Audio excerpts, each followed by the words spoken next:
तो यहाँ हमने ये कॉन्स्टेंट्स फॉर्मेशन किया और फिर इन कॉन्स्टेंट्स के थ्रू जो कॉमन रीजन है वो सेड किया, वो हमें ये मिल रहा है, ये ट्रायंगुलर रीजन जो यहाँ पर आपको दिख रहे हैं।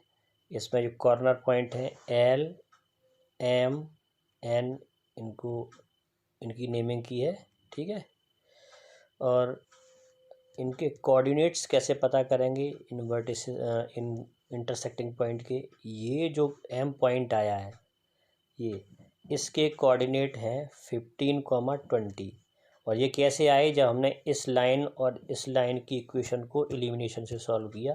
तो ये पूरा हमने बताया नहीं है इसमें डिटेल में, तो ये सॉल्व करना आपको आता है तो आप सॉल्व करके रफ में भी कर सकते हैं, है ना। और अगर टाइम है तो आप प्रॉपर सॉल्व करके बता दें कि और इंटरसेक्टिंग पॉइंट निकाल के। तो ये इंटरसेक्टिंग पॉइंट हमें कौन कौन सी इक्वेशंस को सॉल्व किया, 4x + y = 80, और ये जो लाइन है ये आपकी x + 5 = 115। इन दोनों को एलिमिनेशन या कोई भी अलजेब्रिक मेथड जो आपको आती हो, सब्स्टिट्यूशन, उससे भी कर सकते हैं।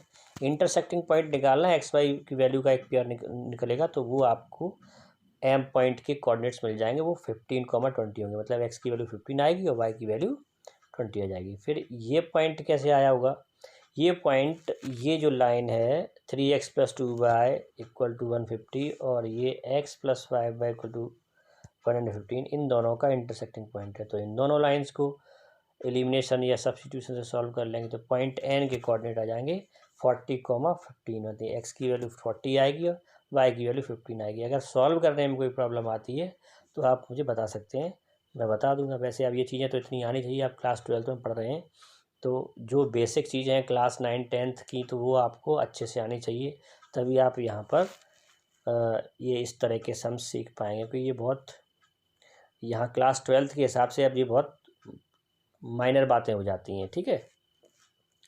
तो ये एम और एन पॉइंट हमने इक्वेशंस को सॉल्व करके, और ये जो पॉइंट दिख रहा है ना एल पॉइंट, ये ध्यान देना, ये एल पॉइंट इस वाई एक्सिस पर नहीं है। एल पॉइंट एक्चुअली ये वाली लाइन और ये वाली लाइन का इंटरसेक्टिंग पॉइंट है ना। ये थोड़ा सा आपको ऐसा लग रहा होगा कि वाई एक्सिस पर है, लेकिन वाई एक्सिस पर नहीं है वो। तो जब आपने 4x + y = 80 और 3x + 2y = 150 को सॉल्व किया, तब आपको पॉइंट एल के कोऑर्डिनेट मिलेंगे। तो इस तरह से हमें इस फिजिबल रीजन जो कि शेडेड है, blue shade, sky blue shade दिख रहा है आपको, पेंसिल से सेट करेंगे, आप कोई ज़रूरी नहीं कि आप कलर फिल करें। तो ये सेट कर देंगे हम हल्का सा, और ये फिजिबल रीजन है, इसके बारे में बता देंगे। The shaded region is feasible region. तो अपनी जो मिनिमम वैल्यू मिलेगी विटामिन ए के लिए, है ना, जो हमने ऑब्जेक्टिव फंक्शन बनाया है विटामिन ए के लिए, है ना, विटामिन ए के रिस्पेक्ट में हमारा ऑब्जेक्टिव फंक्शन है, विटामिन ए को हमें मिनिमाइज करना था। तो वो मिनिमम वैल्यू या तो इस कॉर्नर पॉइंट पे मिलेगी, या इस कॉर्नर पॉइंट पे मिलेगी, या फिर इस कॉर्नर पॉइंट पे मिलेगी। फिजिबल रीजन के कॉर्नर पॉइंट पर ही हमें मिनिमम या मैक्सिमम मिलता है, जो भी हमें चाहिए उस क्वेश्चन में, ठीक है। तो अब हम नेक्स्ट पेज पे चलते हैं और वहाँ पर हम देखते हैं बाकी का सॉल्यूशन।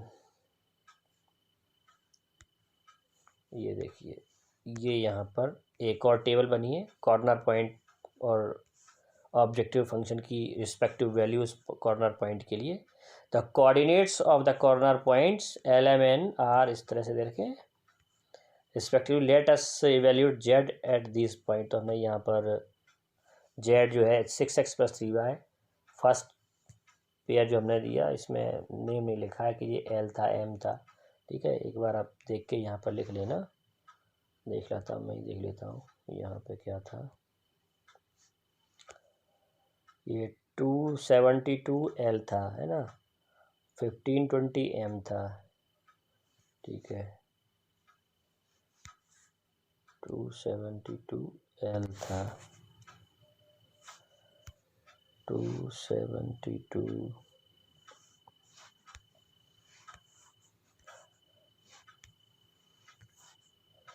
ये वाला पॉइंट एल है, ये एम है और ये आपका एन है, ठीक है।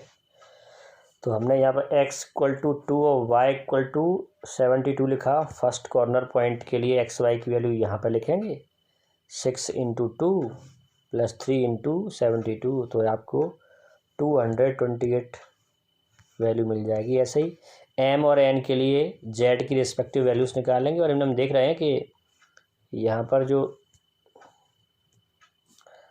पर जो मिनिमम वैल्यू है वो 150 है। तो हम यहाँ लिख सकते हैं कि from the table we find Z is minimum at the point 1520, मतलब कौन सा पॉइंट है आपका, एम पॉइंट पर मिल रही है। Hence the amount of vitamin A under the constants given in the problem will be minimum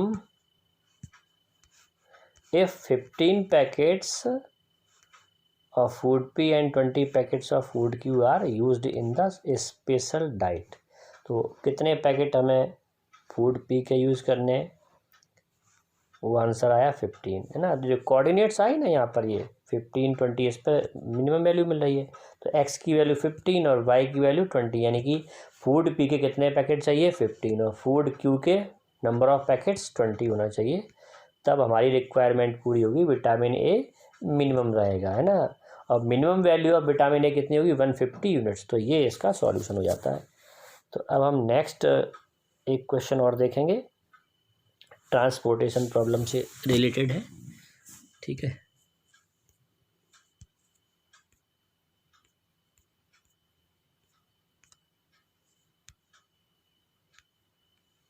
ये क्वेश्चन नंबर 6 है, ये मिसलिनियस एक्सरसाइज का क्वेश्चन है, क्वेश्चन नंबर 6।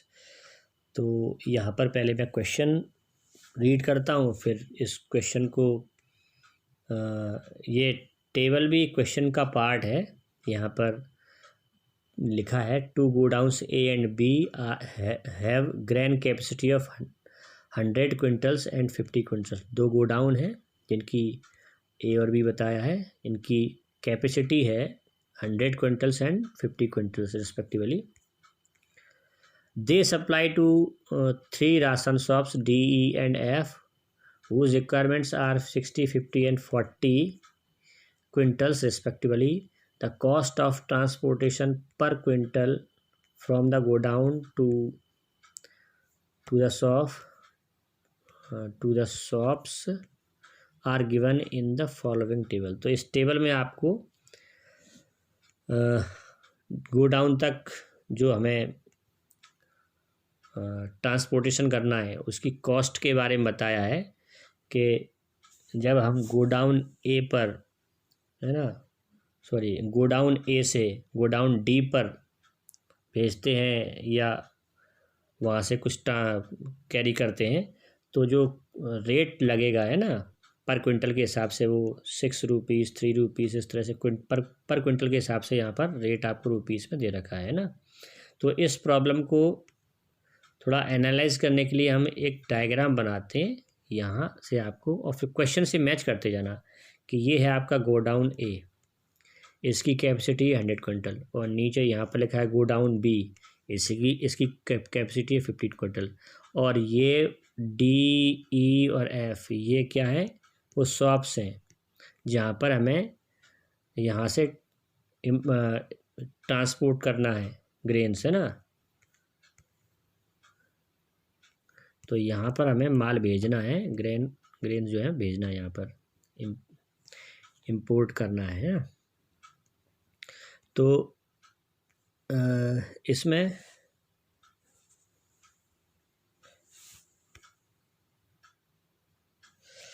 देखिए, हमने यहाँ सपोज़ किया है कि ये तो कॉस्ट बताई हुई है, देखिए ये सपोज़ कर लिया कि यहाँ हमने सबसे पहले शॉप डी को x क्विंटल यहाँ पर भेजा, ठीक है, और शॉप ई को हमने y क्विंटल ट्रांसपोर्ट किया यहाँ से, ठीक है। तो यहाँ पर x क्विंटल गया, यहाँ पर y क्विंटल गया, चला गया। तो अब 100 में से x और y तो जा चुका है, तो अब यहाँ पर कितना बचा है इस गोडाउन में, 100 माइनस x माइनस y। अब वो किधर भेजना है, इधर भेजना है शॉप F पर, ठीक है। तो ये देखो यहाँ पर जो हमने एरोस इंडिकेट किए हैं उनमें लिख दिया है